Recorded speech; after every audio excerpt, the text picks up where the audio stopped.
کہ درمیانی چال چلو، جوش میں آگے نہ نکل جاؤ. جوش میں آگے نکل گئے پھر تھک کے بیٹھ گئے، کیا فائدہ ہوا؟ شروع میں ایک مرتبہ میں حیدرآباد جماعت میں گیا، بہت سال ہوئے. ایک صاحب تھے، وہ اپنے بچے کو گود میں لے کے کھڑے تھے. ایک صاحب نے تعارف کرایا کہ یہ صاحب ہے کہ اللہ کے راستے میں نکل گئے تھے کہ جب تک اسلام نہیں پھیلے گا واپس نہیں آؤں گا. تو اب جاتے ہی نہیں. کیوں؟ اس اکیلے کا کام تھوڑا ہے اسلام پھیلانا. اسلام پھیلانا سارے مسلمانوں کا کام ہے. پہلی نادانی تو یہ تھی. تو یہ جوش والے، یہ اس کی ضرورت نہیں ہے کہ جوش میں آگے نکل گئے پھر بیٹھ گئے، چھوڑ دیا کام. یہ بہت بڑے نقصان کی بات ہے کہ آدمی شروع کرے پھر بیٹھ جائے. منع ہے. لا تکن مثل فلان کان یقوم اللیل ثم ترک قیام اللیل. اے فلانے، دیکھو حدیث میں کہ تم فلانے جیسے مت ہونا. کہ اس نے کیا کیا تھا کہ وہ رات کو تہجد کے لیے اٹھا کرتا تھا، اب اس نے تہجد چھوڑ دی. ایسا نہیں کرنا. شروع کرو، کرتے چلے جاؤ تاکہ عمل کی تعمیر ہو. جیسے اینٹ پر اینٹ رکھنے سے تعمیر ہوتی ہے، اس تعمیر میں یہ رہے گا. کبھی اینٹوں سے چنائی کی پھر چھوڑ دیا تو یہ مکان کب بنے گا؟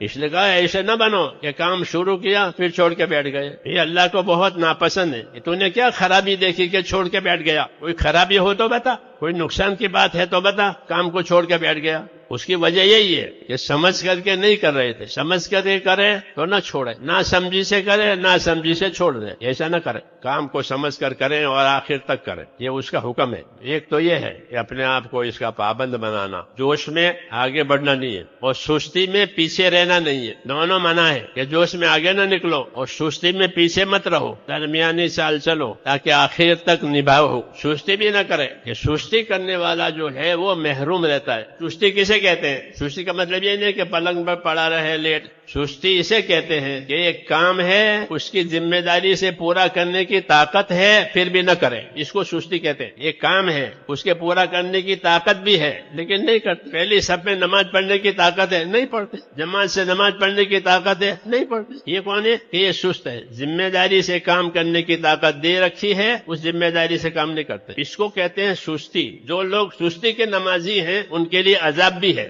سستی کا عذاب ہے. سستی سے کرتے، حق ادا نہیں کرتے. ازالی نماز میں پڑھا کہ سستی کا عذاب ہے. یہ نماز میں سستی ہے. اپنے کام میں تو سستی کرتے نہیں ہیں، اپنے ذاتی کاموں میں سستی نہیں کرتے. نقصان سے گھبراتے ہیں. سستی ہوگی تو نقصان ہوگا. تو سستی اسے کہتے ہیں کہ یہ کام ہے، ذمہ داری سے پورا کرنے کی طاقت ہے پھر بھی نہیں کرتے. اس لیے منع ہے. سستی آفت ہے. بہت سی خیر سے آدمی اپنی سستی کی وجہ سے محروم ہو جائے گا. اس لیے اپنے آپ کو پابند کرے، سستی میں نہ رہے. سستی کی سزا ہوگی، چاہے وہ عبادت ہو جاوے لیکن سستی کی سزا ہوگی. کہ دین اللہ کی امانت ہے، جان سے مال سے اس کا حق ادا کیا جائے گا. ہم اس میں آزاد نہیں ہیں. یہ سب جانی طاقتیں حقوق ادا کرنے کے لیے دی ہے. جتنی جانی طاقتیں، مالی طاقتیں، وہ حق ادا کرنے کے لیے دی ہے. اور حق دو قسم کے ہیں. اللہ کے بھی حق ہیں، بندوں کے بھی حق ہیں. اللہ کے بھی حق ہیں، مخلوق کے بھی حق ہے. دنیا حقوق ادا کرنے کے لیے ہے اور آخرت بدلہ پانے کے لیے ہے. جو یہاں حقوق ادا کر کے یہاں سے جائے گا وہ آخرت میں بدلہ پائے گا. یہ حقوق ادا کرنے کی جگہ ہے. یہاں تعلقات بھی ہے اور حقوق بھی ہے. تعلقات ہیں، بیٹے ہیں، ماں باپ ہیں، ان کے تعلقات ہیں. بیٹا ہونے کا تعلق، ماں باپ ہونے کا تعلق. ان تعلقات کے حقوق ہیں. پڑوسی کے حقوق ہیں. تاجر ہے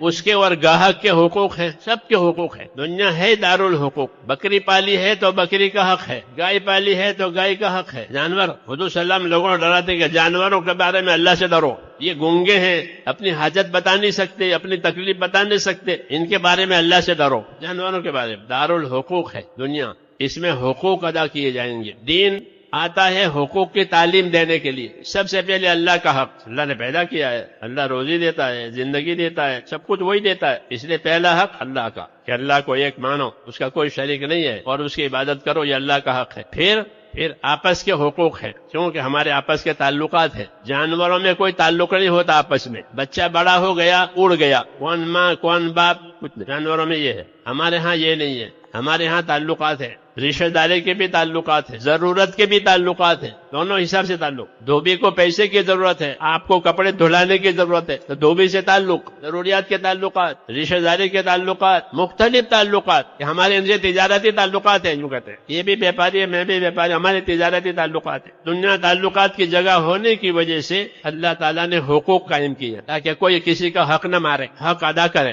ہمارا چوتھا نمبر جو ہے اکرام مسلم، یہ حقوق کی تعلیم کے لیے ہے. یہ جانو کہ کس کا کیا حق ہے. جو علم اللہ تعالیٰ نبیوں پر اتارتے ہیں اس میں حقوق کی تعلیم ہوتی ہے کہ اللہ کا حق ہے تو کیا کرنا پڑے گا، کہ اللہ کا حق ہے ایمان کا اور اخلاص کا، کہ اللہ سے معاملہ کرو ایمان کے ساتھ، اخلاص کے ساتھ، یہ اللہ کا حق ہے۔ وما امروا الا ليعبدوا الله مخلصين له الدين، کہ ان کو یہی حکم دیا گیا تھا کہ اللہ کی عبادت کریں گے اخلاص کے ساتھ، اللہ کی عبادت کو، اللہ کے کام کو اخلاص کے ساتھ کرنا یہ اللہ کا حق ہے۔ مخلوق ہے، مخلوق کے ساتھ، کہ مخلوق کے ساتھ معاملہ ہوگا کہ انصاف کے ساتھ اور احسان کے ساتھ۔ مخلوق کا کیا حق ہے، کہ مخلوق کا یہ حق ہے کہ مخلوق کے ساتھ انصاف سے رہو، احسان سے رہو، یہ مخلوق کے ساتھ، ایمان کے ساتھ، اخلاص کے ساتھ اللہ کے لیے۔ مخلوق ہے تو انصاف سے رہو، احسان سے رہو، یہ تبلیغ ہے ہماری۔ تبلیغ چلوں کا نام نہیں ہے فقط کہ چلے دے دیے، کہ چلوں میں یہ سمجھانا ہے کہ ہم ایمان اور اخلاص کے ساتھ اللہ کے لیے، اور بندے ہیں تو یا کوئی دوسری مخلوق ہے تو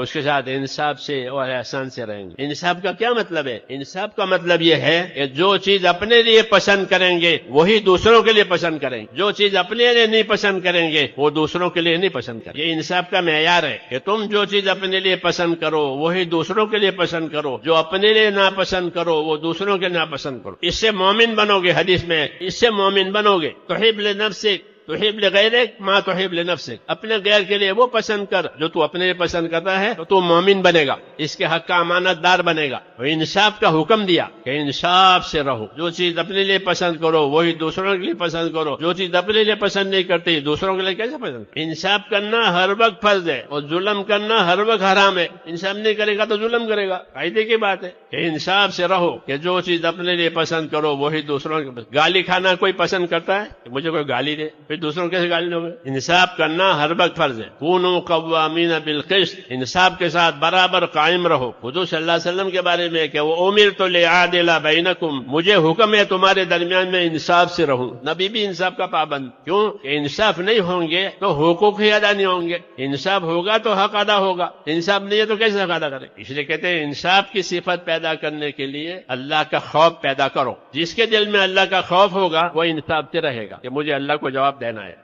درمیانی چال چلو دین کے معاملے میں بھی اور دنیا کے معاملے میں بھی۔ مولانا ابراہیم دیولہ صاحب کا زبردست بیان۔ ایسے مزید بیانات کے لیے ہمارے یوٹیوب چینل بیانات کلپس کو سبسکرائب کریں اور ویڈیو کو دوستوں کے ساتھ شیئر کریں۔